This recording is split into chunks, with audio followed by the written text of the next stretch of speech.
Izay ny amin'ny vovoiny fa ivadika amin'ny pejim-baovao politika kosa isika. Raha toka nisy fihemorany ny fihaonana eo amin'ny governemanta sy ny depiote noho ny voina nisy teo amin'ny fianakaviam-ben'ny antenimieram-pirenena dia nolaniana tamin'ity androany ity fa ho tanterahina manomboka rahampitso izay fihaonana izay. Teo jerentsika indrindra izay vaovao izay.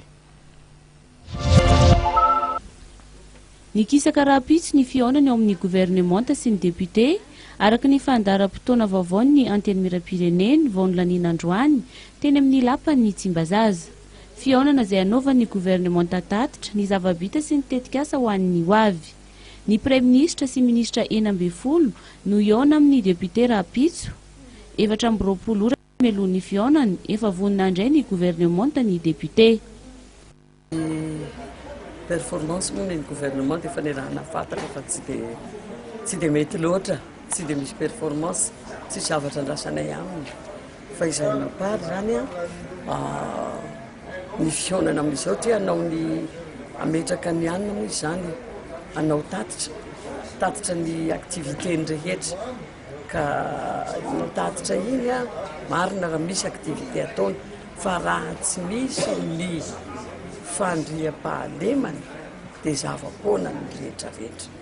Zavatra tatitra hoe zavatra vita ponctuel tsy vonjy tavanandro roa izay zavatra izay dia heveriko fa tsy mamahan'ny olana ny tsy fandriam-pahalemana, ny fitaitainana ny vahoaka.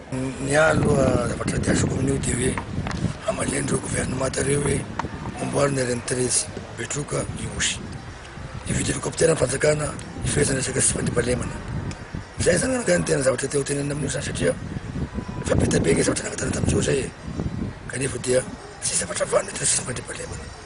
Ka zany sy zavatra teneny koa zany zay fosiny hoe fakatako an'io dia efa nasonany komanda gendarmerie hoe nasonany tao komanda gendarmerie satria tsy mahay gnasany satria agnatiny mahafaty anazy zany hoe mandroako gendarme amanjatony fa tsy hoe mijery inona ny tombo sy tombo asa gendarmerie amin'ny resaka hoe andamin'ny teny olona reo sy revany zavatra zay.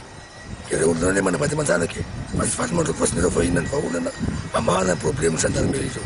Fa tsy dia faly fosiny izy hoe manao kolokolo kely le gendarme dia mentsena manao sy zay. Za tsy magnety ny zavatra zay zany zao. Araka izany dia afana ny fihaonana voalohany eo amin'ny governemanta sy ny depiote izay totosaina manomboka rahampitso eny amin'ny lapan'ny Tsimbazaza. Fihaonana izay voalohany taoriny ny feo miely nisy ny fanonganana governemanta.